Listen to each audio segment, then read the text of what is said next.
Everyone called him lazy. They weren't wrong, but they were about to be embarrassed.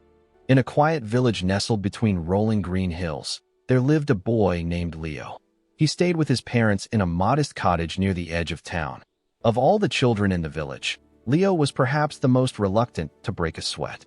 Every morning, he helped his father tend the grain fields, and his one task was keeping the birds away from the crops. While other boys ran through the fields waving sticks and shouting, Leo had a different approach. He hammered tall poles into the ground, strung ropes between them, and tied scraps of cloth to flutter in the breeze. Then he lay in the shade, hands behind his head, watching the birds scatter without lifting a finger.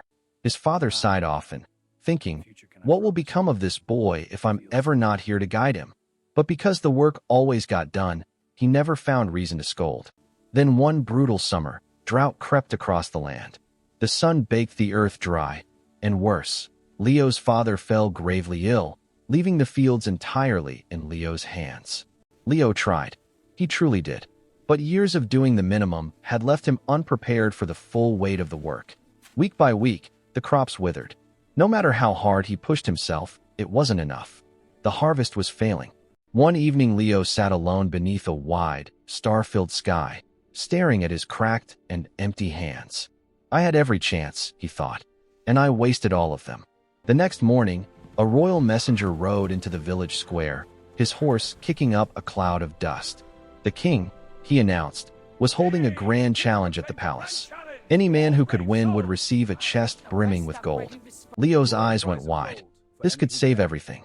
Before doubt could talk him out of it, Leo stepped forward and put his name in.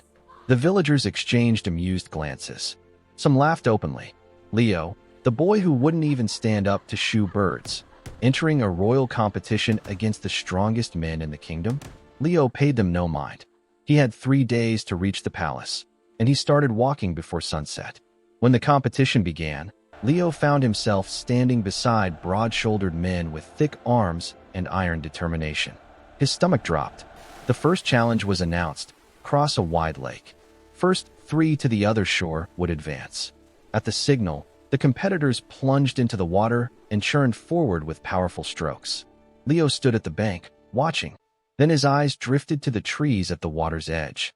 He slipped into the forest, gathered fallen branches, and lashed them together into a crude raft. Using a flat piece of bark as a paddle, he pushed off from shore, slow and steady, letting others burn themselves out fighting the water. One by one, he glided past exhausted swimmers. He crossed in 3rd place. He was through. The final challenge arrived the next morning. Each finalist was given an enormous block of solid wood. The goal: move it 1 kilometer to the finish line. Behind them lay a wide array of tools: ropes, rollers, levers, wedges. But each man could only choose one. The first man snatched a thick rope and began hauling. The second grabbed a sturdy plank to use as a lever and pried and pushed in short, grinding bursts. Leo stood still, scanning the tools slowly. Strength won't get me there. It never has. I need a better idea. He reached down and picked up a small carving knife. The crowd murmured in confusion.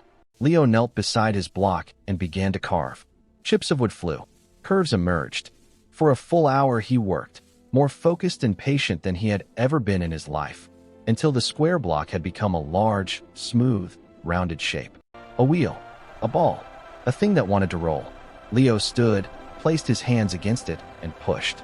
The wooden sphere rolled effortlessly down the road. He jogged alongside it, guiding it gently, picking up speed as the other men strained and sweated behind their heavy, stubborn blocks. Leo crossed the finish line first. The crowd erupted. No one had believed it possible. That evening, clutching the chest of gold, Leo thought not of victory, but of his father, pale and tired in a bed at home, waiting and hoping. He had found his reason, and his reason had found something in him he hadn't known was there. The lesson Leo carried home was simple. A clever mind is a gift, but a gift left unopened helps no one. It takes a purpose strong enough to matter, a family, a dream, a promise, to finally unlock what you're truly capable of. When you find that reason, laziness doesn't stand a chance. And that's the end of today's story. If you made it this far, you're exactly the kind of person we make these videos for. Hit that like button, leave a comment telling us what your biggest takeaway was, And subscribe if you want more stories that teach, inspire, and help you grow your English every single day. We'll see you in the next one.